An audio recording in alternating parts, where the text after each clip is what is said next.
based mechanism.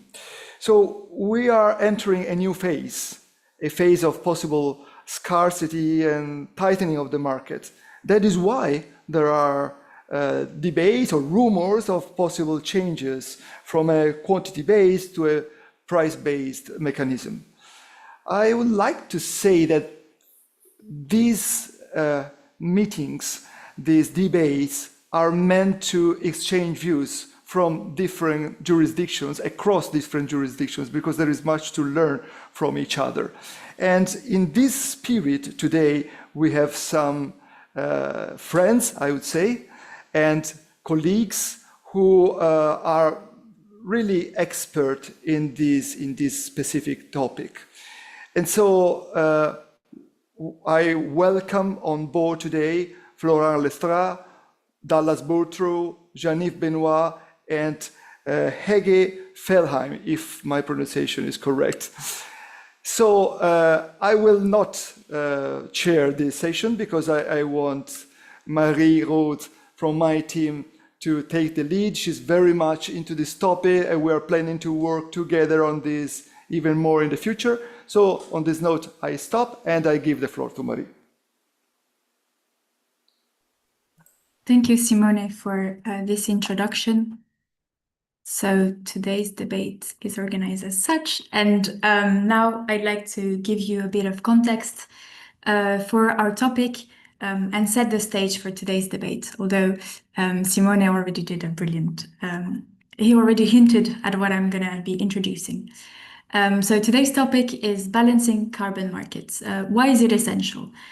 Well, we want to ensure that the carbon price emerging from the market truly reflects scarcity and it remains stable over time, and it remains stable enough so that we're sending a strong and credible signal to investors in decarbonization. And regulators, they can actually intervene to maintain this carbon market balance just by adjusting supply. In the case of the EU ETS, as Simone introduced, this has been done through the Market Stability Reserve, the MSR. It's a quantity-based tool that adjusts auction volumes, so that it adjusts the supply of auction volumes according to the total number of allowances in circulation.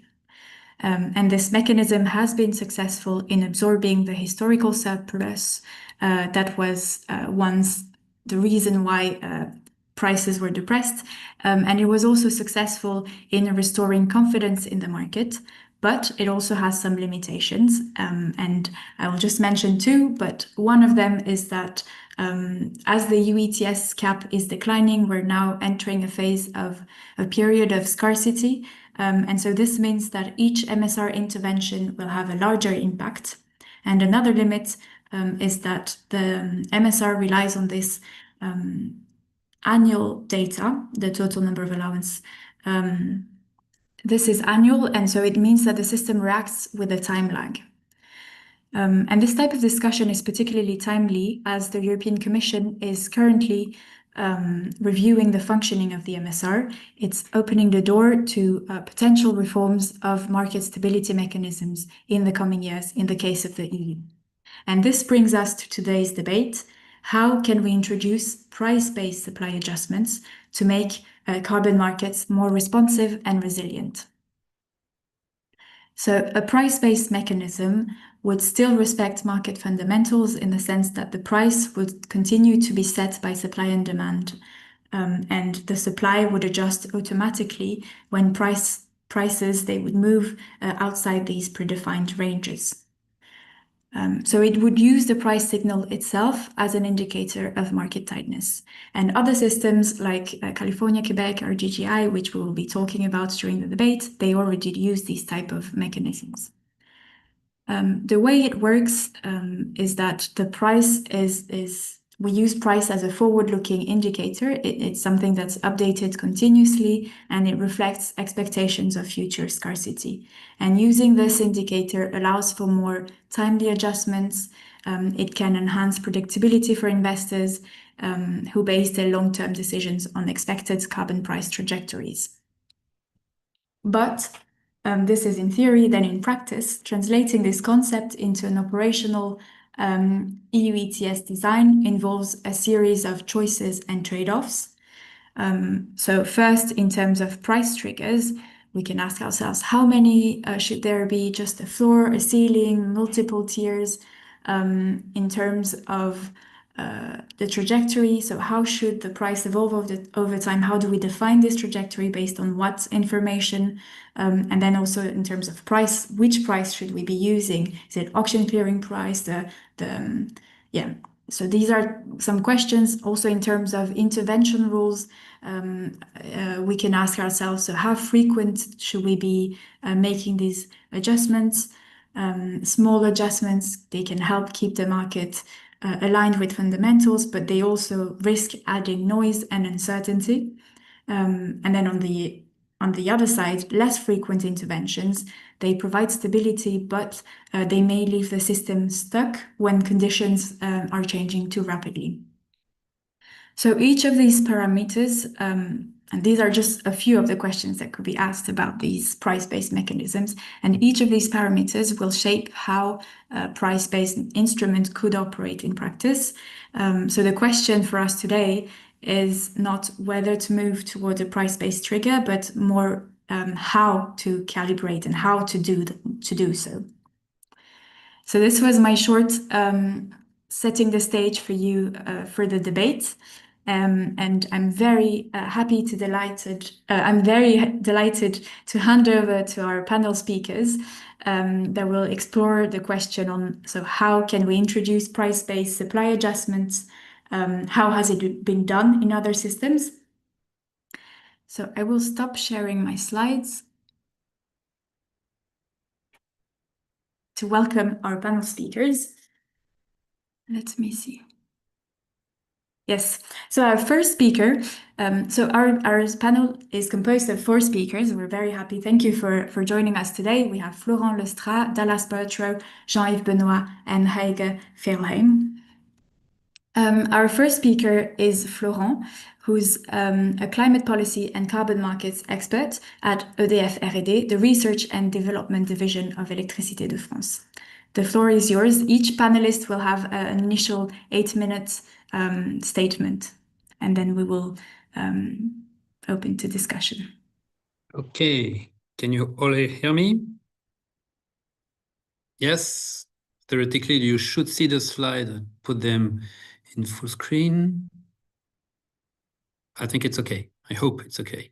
Okay, so thank you, Marie. Hello to everyone. Thank you for the invitation to give some elements and reflections regarding this subject of price-based supply management systems on the carbon markets as a whole, but more focused on the ETS. So my 3 slides are rather close actually to what you already said, Marie, but yes, just to recall that the MSR was very effective in absorbing the historical surplus.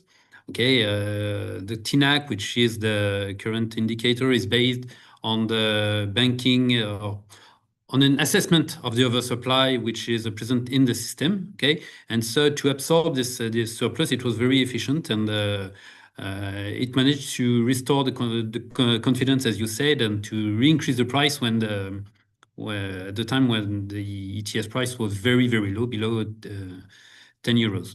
But as you can, you have seen on the chart that Marie presented, for 3 or 4 years now, basically the TINAC is almost steady, and nevertheless the price evolved between 100 euro and 60 euros, something like that, meaning that basically the MSR was not able to stabilize the price up until now, even if it managed to increase it. And today, with the current discussion about the ETS review, the ETS revision, and also the talks about the 2040 target, actually the ETS regulation faces many uncertainties. So theoretically, or not theoretically, but with the current regulation, I would say, we have a cap which is decreasing to 0, let's say around the 2040, okay? But we know that the European Commission is working on relaxing the cap, meaning that the current regulation will be maybe not the one that we will face in some years, okay? We have a question about the inclusion of carbon dioxide removals within the ETS, or how the CDRs could be used for compliance, even if they are not fully introduced or included in the system. Even if we hope that they will not be integrated, there will be the question of the international credits, because we all know that they will be integrated in the global 2040 target. And so I assume that the question, sorry, of their inclusion inclusion in the ETS will have to be addressed. And yesterday we heard in the news that in the agreement proposal from Danish presidency, in the council, there was a review clause to revise or to review the 2040 target every 2 years, meaning that the 2040 target that could be decided in the next months could be revised every 2 years, which could have an impact on the ETS cap. Okay, so it means that the regulation that the ETS is that the ETS will face will change a lot, or could change a lot, and add or maintain the large uncertainty on its regulatory framework. As you said also, if the cap goes on decreasing as quick as it's anticipated, or even if it's maybe a little slower, anyway, one day or another, we will have a market which will be much tighter than what we have today. And so the question about assessing the quantities, the needs for hedging, the banked volume of permits, and so on will be even more tricky than today, and will have a larger impact, I would say, on the market balance. So as I said, the MSR was not able to provide price predictability to trigger investment in decarbonization. That's why we see with all the talks about the decarbonization bank, the NZIA, and so on, because the TNAC is it was a good indicator for managing the oversupply coming from the second phase, okay, and so since 2008. But now for the actual scarcity and the future tightness of the market, it's not actually adapted. And also the TNAC does not integrate the demand for EUAs that comes from hedging, so current hedging from utilities, but we can also assume that with the CBAM implementation, we could imagine that some industrial could hedge their risk on CBAM side by buying some EUAs. Maybe not, but maybe yes.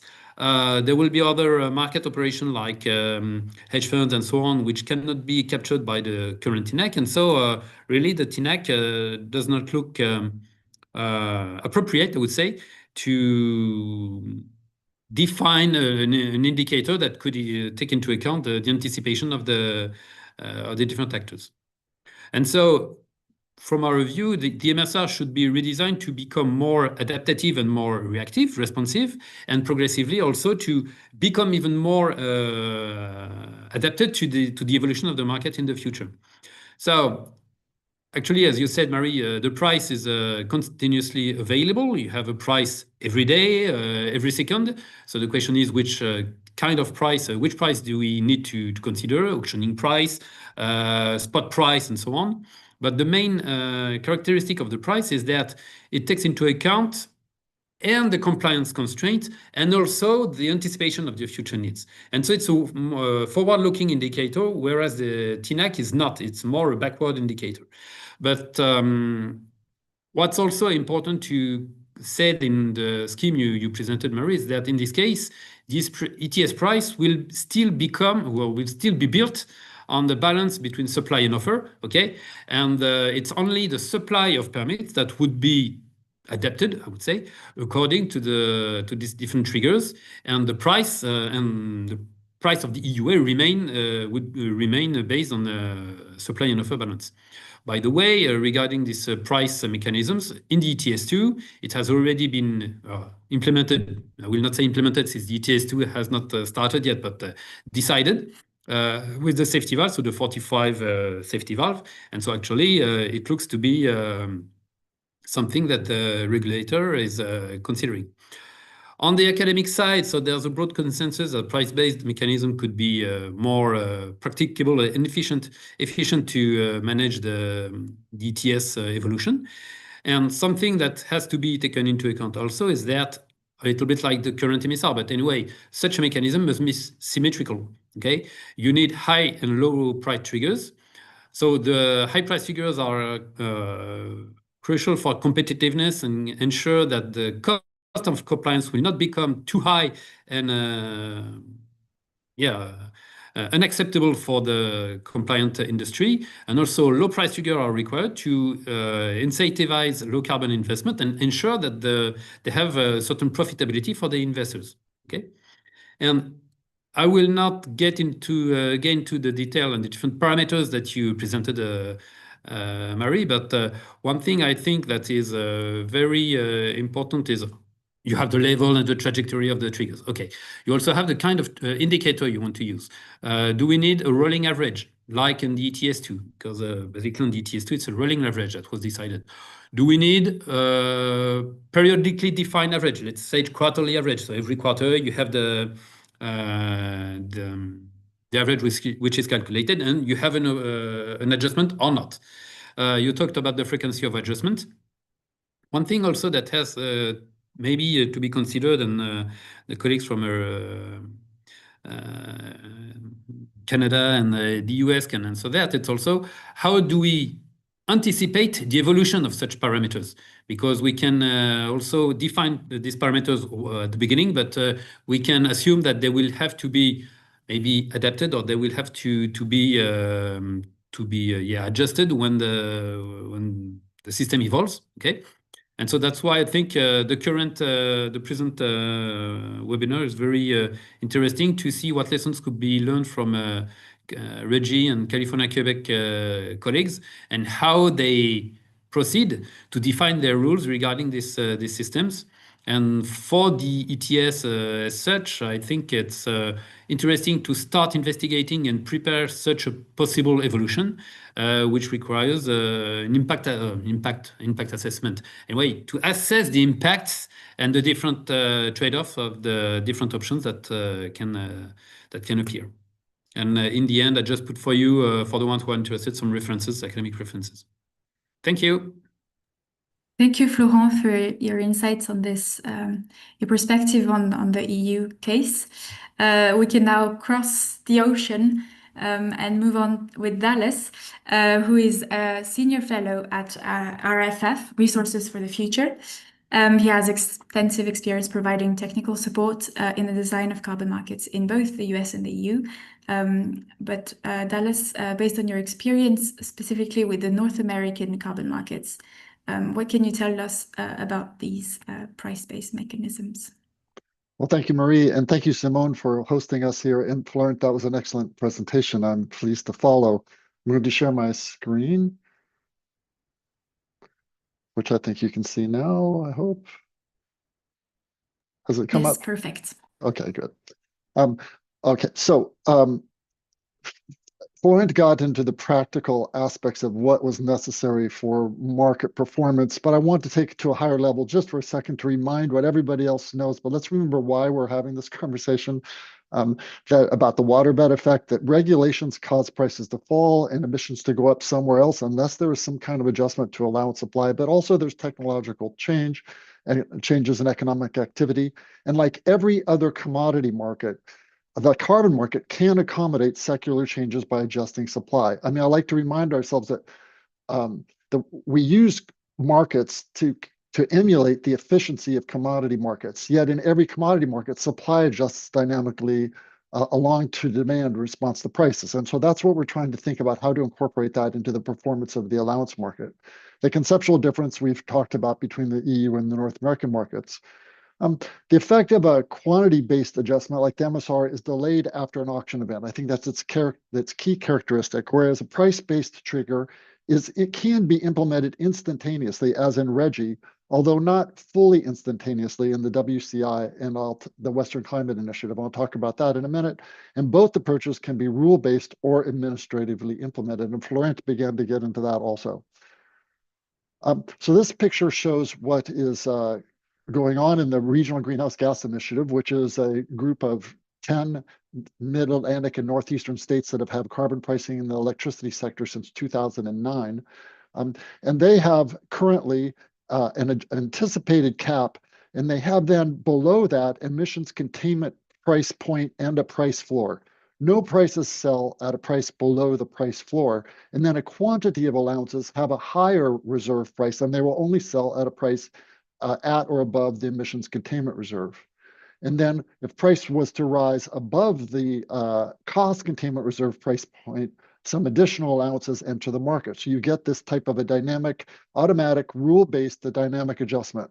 What's really brilliant, I think, about the RGGI design is that these steps are implemented through the auction to the quarterly auction as the reserve price in that auction. So these supplies are instantaneously available, and the algorithm for it's seamless for the algorithm to identify the supply that's available at different levels of demand that comes to the market.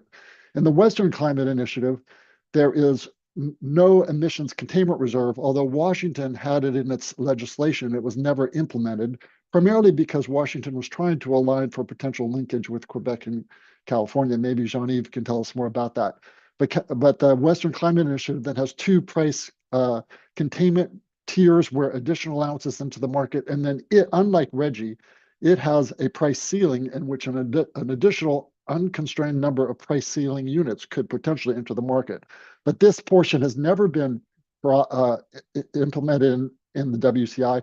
So prices have always been in this tall vertical step, except sometimes at the price floor briefly. And so basically you have this waterbed effect is resolute in the Western Climate Initiative, whereas in the RGGI program, all these steps have been implemented. There are several implementation issues that we can talk about, but just Florent already identified some of them. What happens to allowances that do not sell at the price floor? There's examples on both sides about how that's decided. How do additional allowances enter the market? And as I mentioned, through RGGI that enters directly through the auction, or they can be made available through a separate fixed price sale, as in the Western Climate Initiative. Are they additional to the cap, above the cap? In RGGI, they are, but they're not in the WCI because the WCI has essentially implemented program borrowing and borrowed from future years to populate the price containment reserve, but they are all under the cap. The cost containment allowances are replaced annually, yes, in RGGI, no in the WCI. Who is eligible to purchase? All bidders in RGGI, but only compliance entities in the Western Climate Initiative. And then, are they bankable? And yes, they are in RGGI, and no, they are not in WCI. And I hope I have all those details right. But I just want to close with my summary. I think allowance markets should mirror all other commodity markets with dynamic allowance supply. It improves price discovery. It reduces price and revenue volatility. It makes it easier to forecast for investors, as Florent already mentioned. And it preserves the incentive for social and private action. I mean, so that I know that when I turn off the lights in my house, it's actually additional rather than just saying I have no moral responsibility or strategic responsibility beyond the price in the market that's governing this commodity. Price-based adjustments are preferable. I think conceptually they can instantaneously reflect all information in the private sector, making it easier for the private sector to do planning. It can be instantaneously implemented as a rule-based adjustment, and many price steps are better than few, and continuous supply schedule is plausible. It's easy, it's conceptually easy to imagine. That may be hard to explain, easy to implement. A rule-based adjustment is preferable. I think it boosts market credibility, and administrative interventions always remain possible in any case. A rule-based adjustment, for example, is something that hinges on the reserve price in the auction.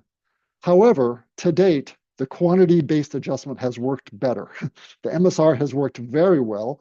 I think we're invalidating nearly a gigaton of allowances in the EU ETS, and it may be easier to communicate to policymakers. And so my final note on this transition, which is an interesting point that Florent raised, that it is entirely possible to have both these systems overlapping during a transition period such that you can begin to introduce a price-based system even while the MSR remained in place for another compliance period. So that's quite a bit of information, but I will stop there. Hope it was understandable. Yes, thank you, Dallas. Your intervention was very clear and very interesting to have your view.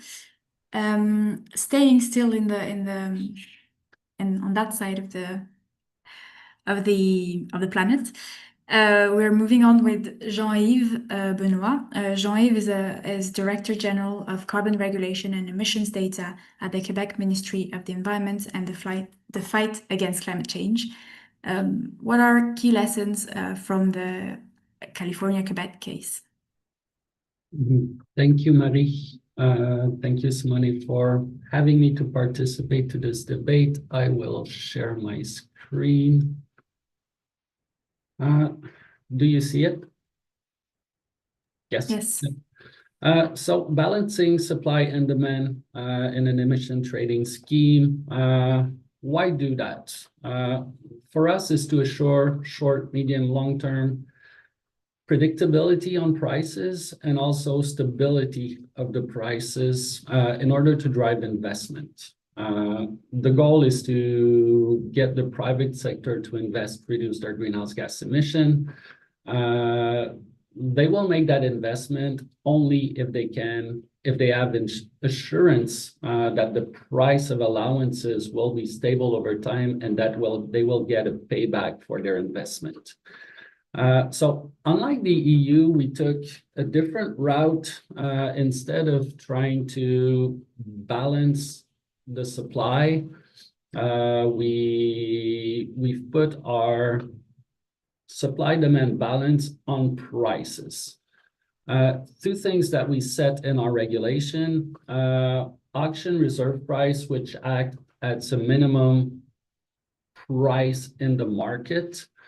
It was arbitrarily set at $10 Canadian for California, $10 US in 2012, increasing by 5% plus inflation per year. So we are giving a guarantee to market participants that their investment will gain at least 5% every year net of inflation. When we link California, Quebec, we use Canadian dollars.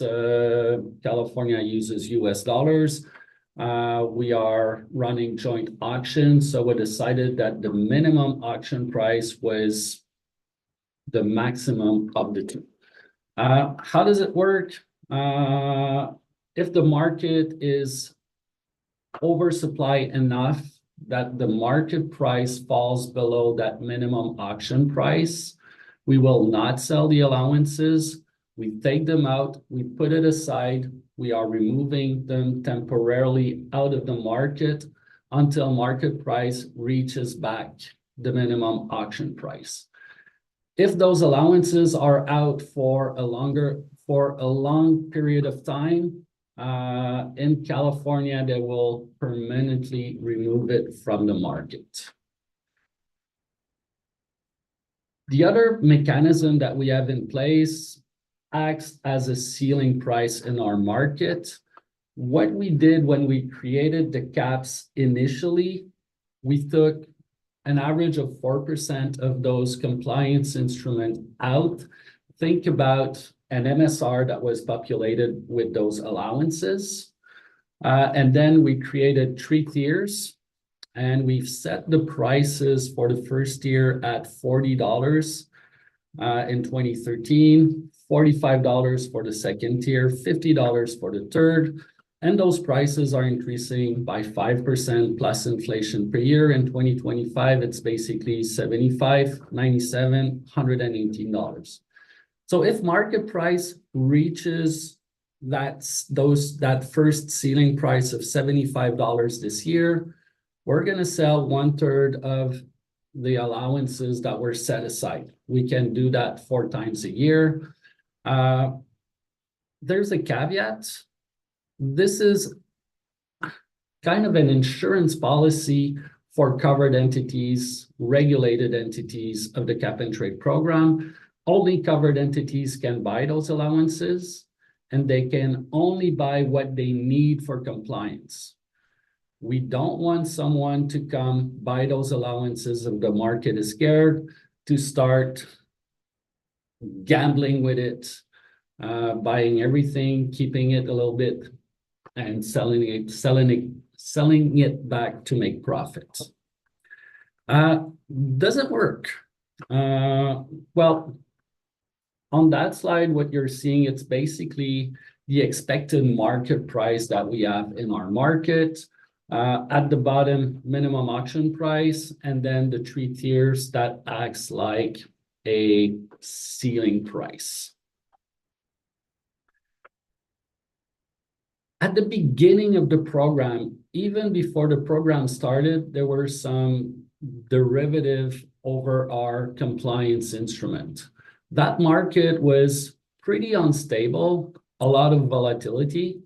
When we started auctioning, when we did our first auction, what we saw is that market price converged very rapidly with our minimum auction price. And it stayed like that pretty much over time until 2021 after the COVID.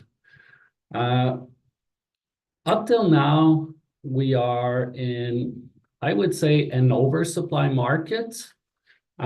So we saw that the minimum auction price really works. Over time, if you go in 2016 here, there were some, in California, they needed to reauthorize by legislation the cap and trade to be able to implement it beyond 2020. And there was some delays in getting the approval of that legislation. So uncertainty in the market, the prices fell below the minimum auction price. We removed some compliance instrument. 6 months later, we were back above the minimum auction price. It stays like that over time. Then the COVID came, prices fell drastically, but only for 1 quarter. And it was even 2 months that it fell below minimum auction price. We had 1 auction, removed some compliance instrument, and then prices went back up. And then lately, 2 things happened. We made some consultation about the post-2030, and we wanted to make a cap and trade reform after 10 years of implementation. Part of the reform was removing a big bunch of surplus allowances that got accumulated in the market. Prices went up. Then there were some delays in getting the regulation published. Prices went down. Then the government of California decided they wanted to pass a legislation to reconduct the cap and trade post-2030. Then the prices fell below minimum auction price. Once again, we removed some compliance instrument out of the market, and then prices stabilized once again. So we know it works for the minimum auction price. We are at least guaranteeing a minimum return on investment. As for the ceiling price, we always stayed pretty far from that ceiling price. So does it work? We think it will work well, having those three steps in terms of ceiling price to slow too sharp of an increase in prices. One thing to know that is quite interesting in California, once we reach that top ceiling price, the 3rd tier, they will start printing compliance instrument to supply the demand. So at least we have a very hard ceiling price in our system. It basically guarantees affordability for consumers that are impacted. It guarantees affordability for businesses that has to deal and buy those compliance instruments. It's about staying competitive. It's about making sure that we keep jobs in place. We want to decarbonize, not deindustrialize our economy. So we think it's a good system. Once you start printing those extra compliance instruments in your market, you can just replace them with mitigation that you can buy internationally, thinking about ITMOs, and therefore you keep the environmental integrity of your system. I will stop here for now. Thank you. Thank you, Jean-Yves. It was very insightful to hear the nitty-gritty details about the California-Quebec case. now moving back to, I suppose, the European side, our next speaker is Hege Fjellheim. I hope I pronounced that correctly. Hege is head of carbon analysis at Veit, and she brings over 15 years of experience in carbon market analysis. From your perspective as a market practitioner, what insights can you share on price-based supply mechanisms? The floor is yours. Thank you so much, Marie. I don't have a slide, so I was invited or kicked into this webinar at the late notice. So thank you so much for having me, and you pronounced my name correct. But I'll try to be structured in my intervention, even without slides. What I plan to do is to talk about three things. First, a look backwards. I will do that very quickly because a lot of the other speakers have looked at functioning and the MSR in the past. Second point is right now. I want to just share a few insights on the recent proposal from the European Commission on the ETS2, which is relevant to this discussion, I think. And then my third point will be to look forward to the, especially on the MSR review, and share some points regarding that process. So first, looking backwards, I mean, a lot of you have said over the past 20 years, it's been a lot of proposals and discussions for price floor and price ceiling, depending on where the price actually is, but it's never really entered the policy cycle or has not really been part of the EU system. From the European Commission and policymaker side, it's been a kind of a don't mention the price paradigm. So underlying price concerns have been tackled by a volume-based approach, as we know. So backloading and then the MSR in 2015, with the market surprisingly not really responding to that decision at the start in 2015. But when understanding in a way what was happening, that response was quite massive from 2018 onwards, when prices spiraled off from the low digits it has been for the past decade. So just a reminder of the aim of the MSR, twofold: to tackle the historic surplus. I think we can say check to that task. Second aim is to ensure or prevent this from happening in the future, basically restore or ensure that the market is balanced. So it's a supply, it's introducing a supply flexibility in the system, which was not there before. And I would say the introduction of the MSR combined with the climate targets, which were set in stone, so to speak, for 2030 and 2050 with the climate law, it restored confidence in the market. The MSR restored confidence in the emissions trading system as a tool to tackle EU's climate ambition. So I think, and it has also, I would say, check on the second aim, because there was a test of whether it would be able to tackle demand shocks with COVID and with the energy crisis. So almost immediately after it was implemented, it was put to test, and I think that was quite successful as well. And since the MSR is blind, so to speak, to the cause of the market imbalance, it also responds to supply shocks. So what we've seen with the REPowerEU, which added volumes to the market or shifted volumes to the market from the future to the early years to finance the move away from Russian gas dependency, the MSR is responding to those volumes, right? So the MSR is taking in more than it otherwise would have done, responding to this increase of the TNAC due to the REPowerEU. I will come back to that because that was probably not, in a way, intentional, the interplay between those instruments. We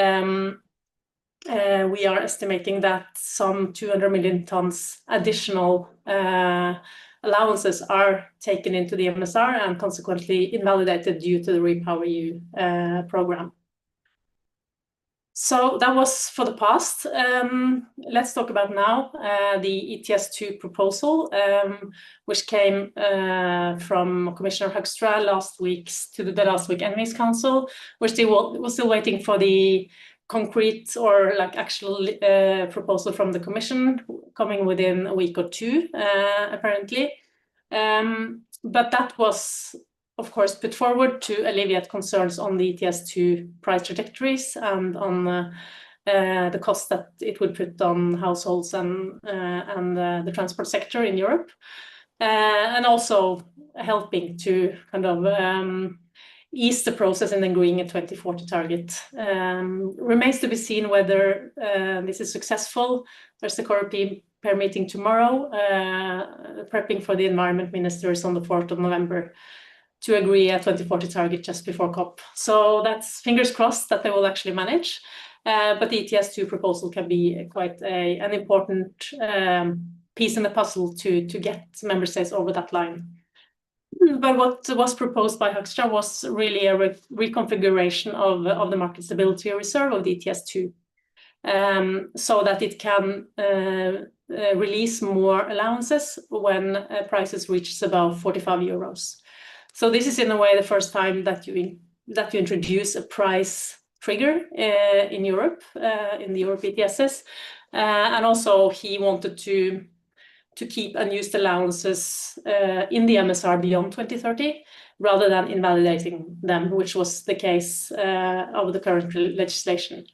So, so this is exactly a supply adjusting mechanism triggered by price, in addition to some other elements, including early auctions and so forth. But basically, most of the proposals are related to the MSR.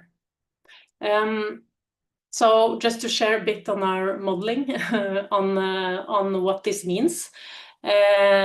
So what we find is that in 2027, the price with this proposal implemented will be below 40 euros.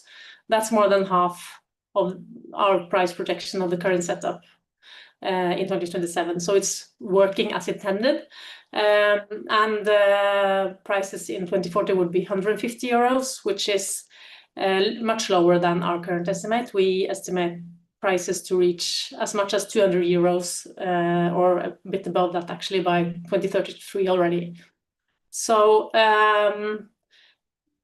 but the point is that this additional supply also leads to higher emissions. So we estimate cumulative emissions to increase by more than 500 or 535 million tons, so around 6% increase in emissions relative to our base case or our current base case, which is with the current policy setup.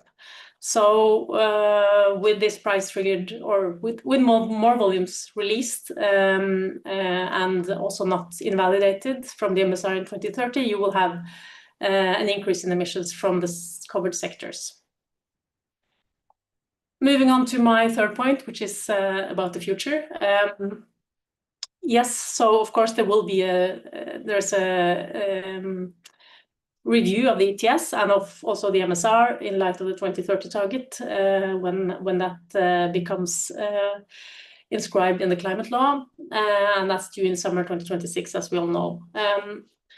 I think the Commission will go broad and do appropriate impact assessment of all various parts of this. I'm not sure that the ETS2 proposal might be a special case, at least in light of the 20-year-old script in the UTS that the Commission will propose a price trigger mechanism for the next trading phase. But it's true that we are in a very different environment than under the previous review of the MSR and the ETS. And the challenge is clearly not surplus or oversupply going forward. It's a very tight market with supply dwindling towards zero in 2040 or maybe slightly beyond, depending on what happens with the 2040 target and that agreement. But the rationale for the MSR working as a stabilizing instrument is very, very different from what it has been until now. I would argue, I mean, the MSR remains a key mechanism which has to tackle this aim of ensuring a balanced market. And the revision will, of course, look at all the parameters. We argue that the release function of the MSR is more important for market functioning than, for instance, looking at the intake or the thresholds, which will, of course, also have to be looked at. So we're arguing that we find that the release function, which is now very static compared to the intake function, which is dynamic, that will probably have to be looked at in light of looking at the more dynamic way of releasing allowances from the MSR.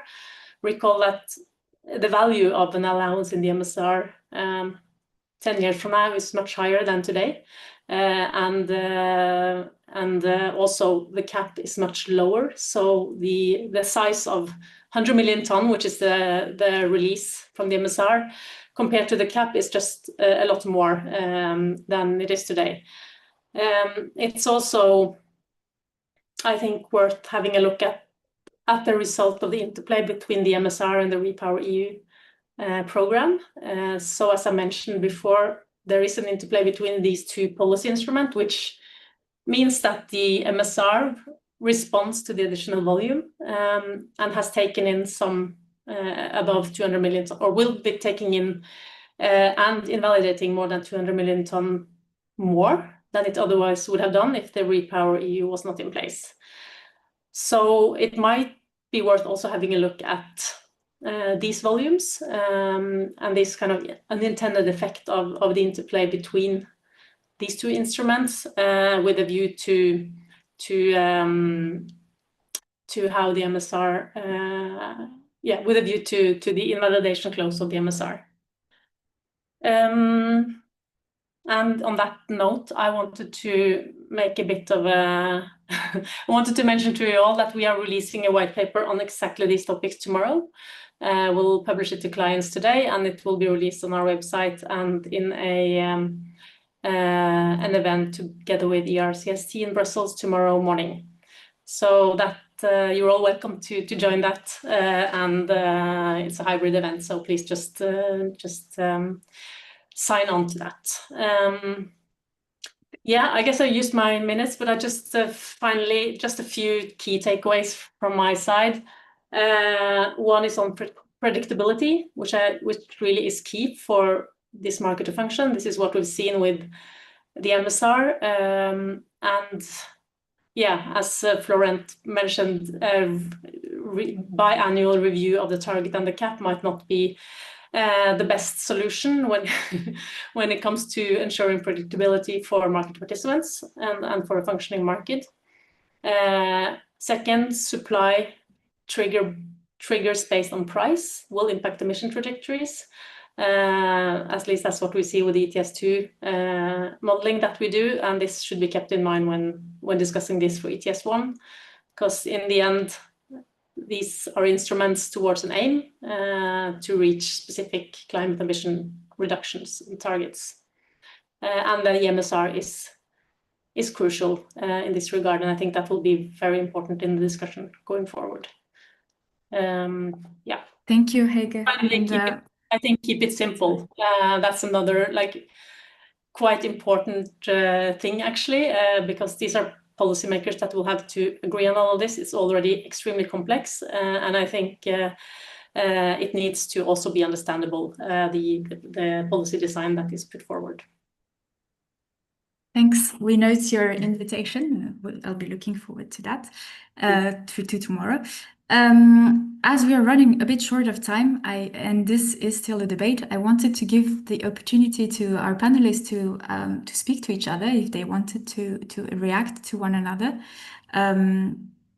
Otherwise, we have received some questions, which I'll be very happy to share with you. I'm not sure the panelists, do you all have access to the questions as well? Okay, I think there's one directed to Dallas specifically about the waterbed effect. Maybe you can tackle that. Then one, yes. I'm sorry, I'm just looking at them now, but Okay, I can. So there's one question about the waterbed effect in the EU legal support framework context. If you want to comment on this. oh, I see. Since I believe state aid support measures are tied to the EU ETS price and revenue. No, right. I understand that. That's the point that I made when I said that administrative interventions are always possible. And what I think we're looking at, what I'm proposing is an incremental movement towards greater rule-based adjustments to supply. But there are still going to be decisions, whether it's Renew EU or other things that come along that are going to be adjustments to the program.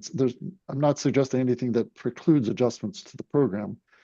It decays the efficiency of the market, though, and makes it more difficult for private sector investors if there's a delay between when there's some information and when action is taken on that information, because maybe the action changes, maybe something else changes. And so Maria, I want to take this opportunity to volley to Jean-Yves a question. I mentioned that I particularly approve of the RGGI approach and the way the price floor is implemented in Quebec and Canada, which is as a reserve price in the auction. So it's instantaneously implemented with virtually zero administrative costs. And the supply just adjusts that. If the demand that shows up at the auction is greater or less, it invokes a different quantity of supply entering the market. RGGI implements this not only for its price floor, but for all the steps in its allowance supply. But California and Quebec do it for the price floor, but additional quantities enter the market with some delay, maybe 6 weeks. It hasn't been tested. The MSR has a delay of maybe 21 months. Why not to move towards a rule-based instantaneous adjustment for all the price tiers, Jean-Yves? Was the reasoning for that? Well, our design was made differently.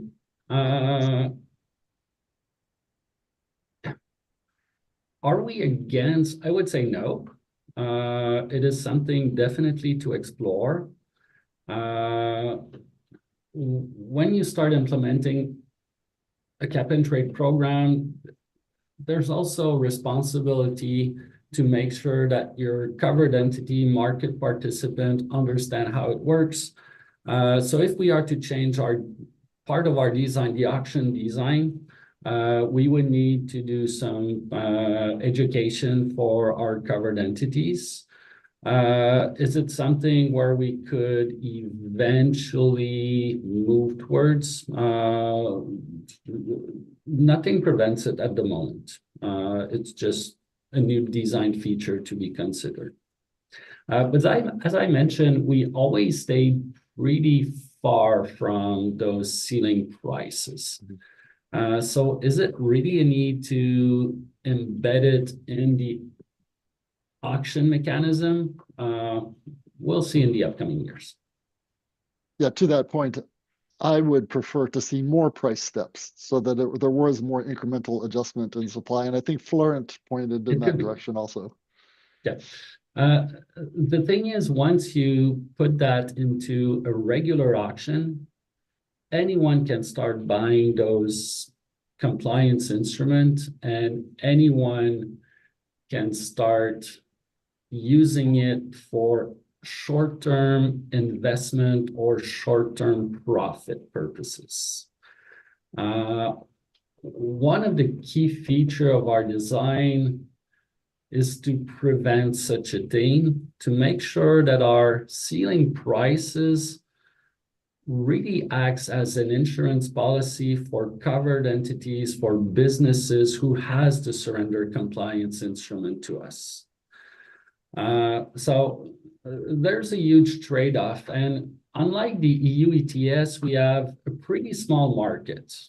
Even though with California and soon Washington State, we're a large market, Some corporation in this world has enough money to buy everything. So in order to protect it and to protect the competitiveness of our covered entities, we decided to go more with a policy insurance for higher prices than a mechanism that adjusts supply demand on, each quarter through auction.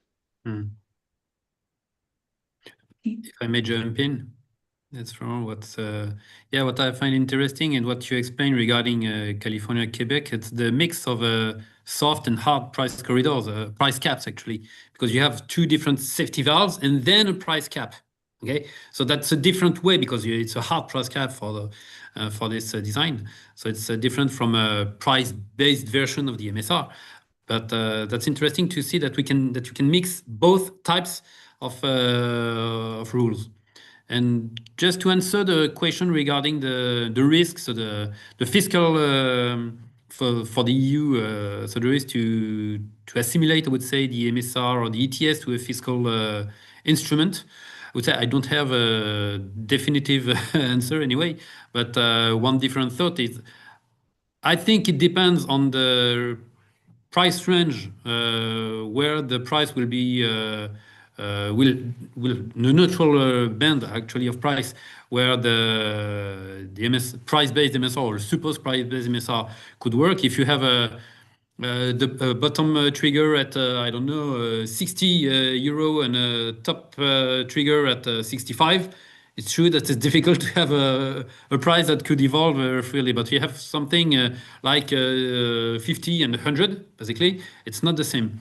Another thought also is the fact that if we build a reserve, a kind of a larger reserve than the current reserve of the MSR, which could be used to relax the market when the price is too high, it means that we can ensure that to some extent, the carbon budget, I would say, which was anticipated, could be met, if you will. The problem is actually yes, if you have price excursion much higher than the price, the higher price figure. In this case, it would not be like in California when you have the price cap and then you have a kind of hot safety valve. In this case, it could require a larger volume of EUAs, for example, if it works that way. And in this case, it's true that like Hege presented, you can have larger emissions than what was anticipated. So I think here there's something to analyze, to see how we can build such a system together with ensuring that the carbon budget is met over a certain period of time. It means that some permits must be dedicated to manage the supply when the price becomes too high, if you will. So it's not a definitive reply, but that's just some elements. Thank you, Florent.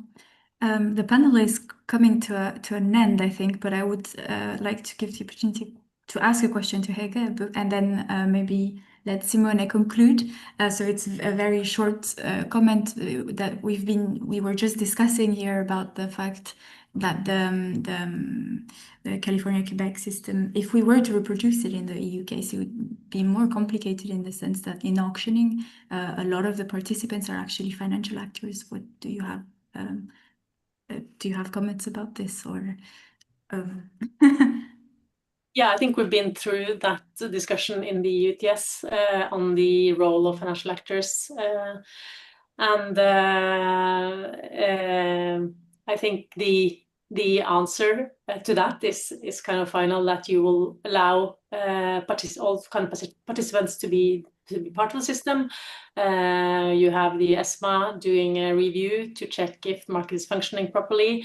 And in fact, these actors are also improving liquidity and price discovery in the system. I think that's not being contested, at least at not this stage. So it's not really at this stage a big topic.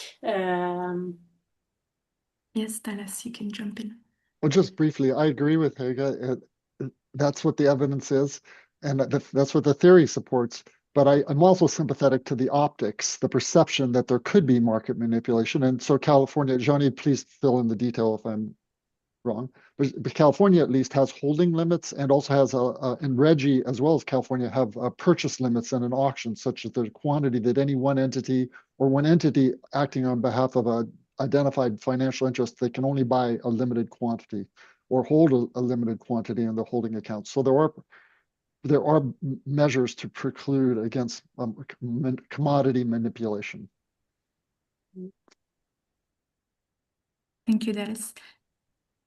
So yeah, we've moved maybe a bit outside of the main topic, which was balancing carbon markets. And I will let Simone conclude. Thank you very much.